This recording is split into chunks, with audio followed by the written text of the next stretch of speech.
Okay, welcome to the video where we're graphing quadratics now from the axis of symmetry form. Okay, so that's where we have a form like this. Okay, well, it's a times x take h squared plus k. H and k are the coordinates of the vertex, okay? So that is the minimum point in this circumstance or the maximum point in this circumstance. So that's what vertex means, minimum or maximum. Now, if this value at the front, a, is positive, or if it's greater than 0, we have it opening upwards, like here. And if it's less than 0, we have it opening downwards, like here. So let's look at these circumstances.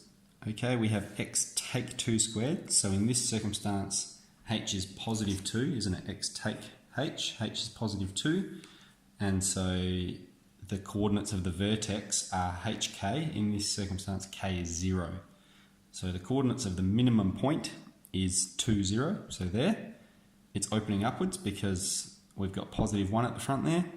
And the y-intercept occurs when x is 0. If you plug x is 0 into there, you're going to have minus 2 squared, which becomes positive 4. So we have the graph of that one.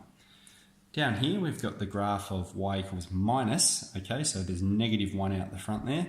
So because a is negative, this one's opening downwards. The coordinates of the vertex is minus 1 and minus 3. So you can see x take negative 1, or x take negative 1, h is negative 1, becomes x plus 1 squared, take away 3. Okay, so opening downwards. So let's graph some of these. So we have x plus 2 squared plus 3. So the first thing we're going to do is identify the vertex. Okay, so in this circumstance, the vertex is minus 2 and positive 3.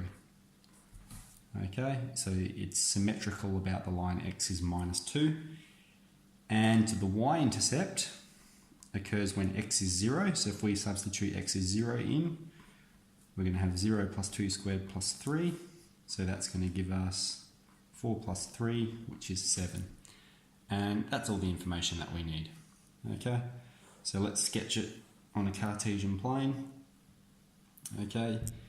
Here x is minus 2, here y is 3, we'll say. Here's minus 2, here's 3. So that's the minimum point, and the y-intercept is 7, so that can be up there. Now it's symmetric about minus 2, and so it's going to look something like this. Okay, very good. Now, we know it's opening upwards because a is positive 1, greater than 0, so it has that shape. Okay, over in this example, we have minus 2. All right, so firstly, a is less than 0, so that means it's going to open downwards. Now, there's no plus k on the end here, which means k is 0. Now, whenever k is 0, it means it's touching the x-axis. The function is sitting on the x-axis. And the coordinate of the vertex, all right, again, we'll identify. So we've said the y of that's going to be 0. The x is going to be positive 1. Okay, that's the value that's going to make that 0.